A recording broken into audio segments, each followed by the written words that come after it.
দর্শক, সরকারি জায়গা উচ্ছেদ অভিযানে গিয়ে যাওয়ার পরে আসলেই পুলিশের সাথে এবং বস্তিবাসীর সাথে এক ধরনের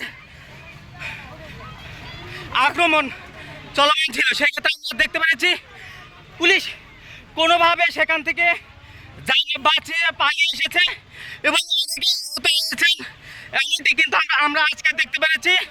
কালশি বাউনিয়াবাদে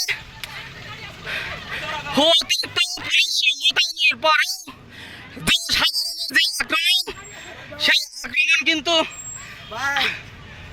আবার দেখা দিয়েছে। দর্শক, এই ছিল আমার কাছে আজকে বাউনিয়াবাদ থেকে সর্বশেষ অবস্থান এবং এখানে অনেকে কিন্তু আহত হয়েছেন, যারা পুলিশ সদস্য রয়েছেন। সেখান থেকে বাউনিয়াবাদ যে অবৈধ জায়গা দখল করে যারা দোকানপাট রেখেছিলেন, সেই জায়গা উচ্ছেদ অভিযানে গিয়ে পুলিশ কিন্তু আক্রমণ হন।